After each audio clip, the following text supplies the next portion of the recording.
Glock has released the details for their Generation 6 pistol. All right, I don't have one in my possession, so I'm just gonna use this Gen 5 to show you kind of where they've changed things.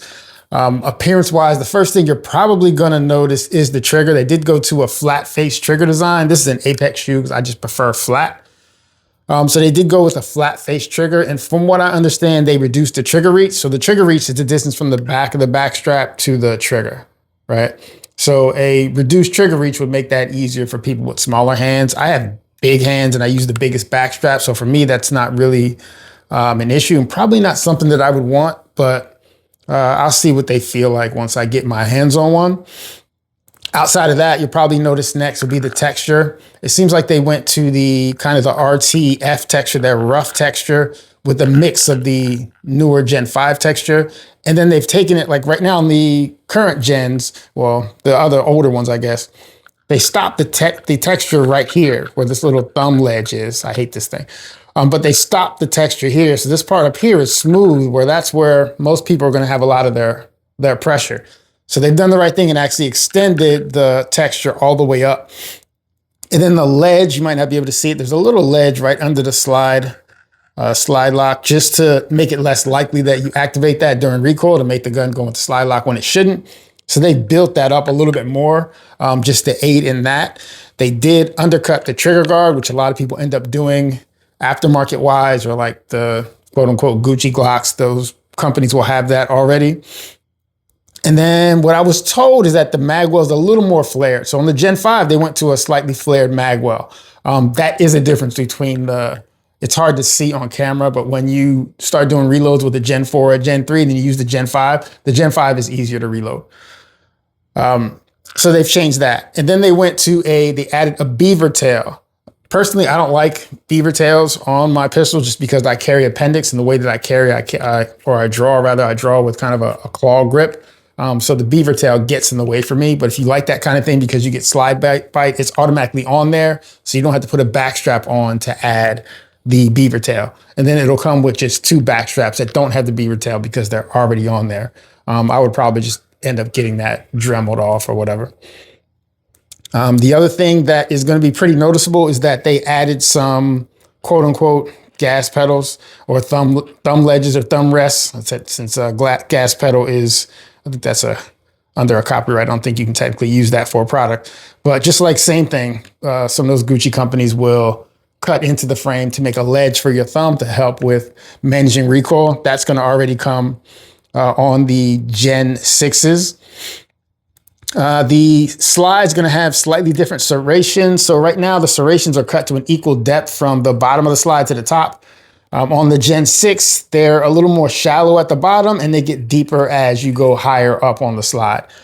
So that's they do look a little more aggressive. These are fine for me, but they do look like they've deepened them to make them a little more aggressive. Going back to the grip, they've actually added some palm swells. I don't know if this is true, but one of the people that got his hands on one and went to Glock said that they measured the employees of the Glock employees overseas and in the US to see the average hand size, and they use that to build palm swells. So when you look at the guns, the newer ones this way, it's not going to be as flat here. It's going to bulge slightly. I personally prefer palm swells, but just depends on the size. So again, that's a user preference. All right, inside, from what I understand, it's going to be a different barrel. So I don't know that the Gen 6 will be compatible with 5s, yet to be determined. And then it looks like internally as well, they had the same Gen V updates that really didn't do anything, but I guess maybe in court, it'll show that they made an attempt to make these less or harder to convert into full auto. I don't know with the switches, but it'll have the Gen V additions inside. Same sights, the shitty plastic sights, which I actually like. Not that I like the sights. I like that they come with the shitty sights because I don't want them to raise the price on the guns just because they have better sights, because I'm not going to like what they want anyway.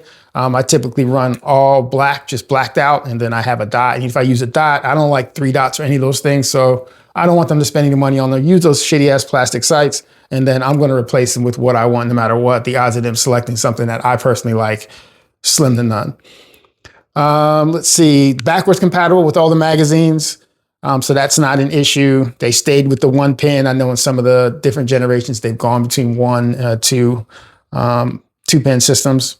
Another thing that they changed is they've gone away from the MOS system, which was horrible. Those plates that came from Glock broke. They're really famous for breaking. They're just pieces of shit.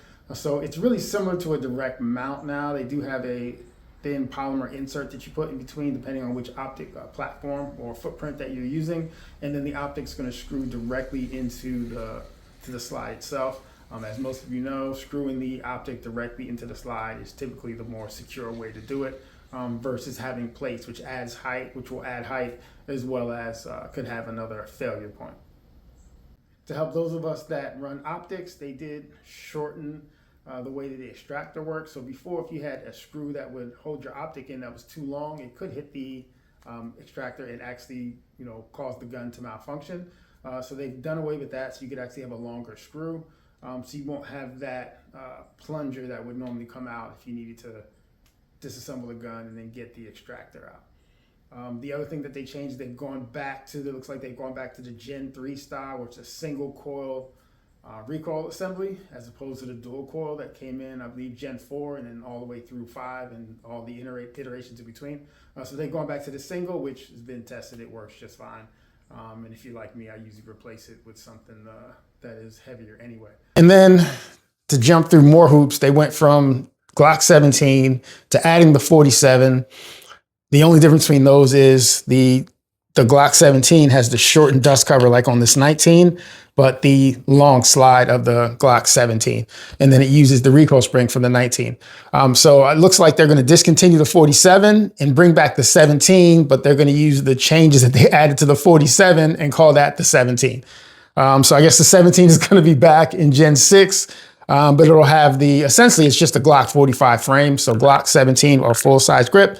And then the top of the grip with the dust cover is going to be shortened in the compact size like a Glock 19, which will enable you to put a Glock 19 slide on it or a Glock 17 slide, or take a 19 and put a Glock 17 slide on that if you want a compact grip and a full size slide. So I guess you can mix and match if you have those two pistols. But I'm not a Glock guy, but I do shoot Glocks, but I'm not, for me, it's a pistol and it does what it's supposed to do. I haven't seen a reason to run out and buy a Gen 6 or even just another brand in general. It's just personal preferences. I don't know. It's another gun. I'll get one eventually, I think, but when I actually need another gun, I'm not going to rush out and grab one just because there's something new on the market. I don't know that any of the changes they made are going to make a significant change in the shootability or the reliability. And especially if you don't have the skill, if they did add something, it's not going to make a difference anyway if you can't get the skill or the performance out of the gun. So I wouldn't suggest rushing out to grab one if you're a super Glock fanboy. It's going to pretty much be the same experience for the most part. I think the grip will feel a little bit better. But then again, if you don't shoot in conditions where you have sweaty hands or anything like that, you probably won't notice very much. Maybe in carrying it, if you're someone that has like a sensitive stomach or like your side, maybe the grips, depending on how aggressive they are, they might rub you the wrong way. At that part, I'm not sure. But this is probably the most significant that they've changed their pistols. So we'll see how it turns out. I don't doubt that they'll be reliable just because the brand has a history of doing that. And if something goes wrong, which can happen with any company, I'm sure they'll fix it. Either way, if you have any questions, let me know.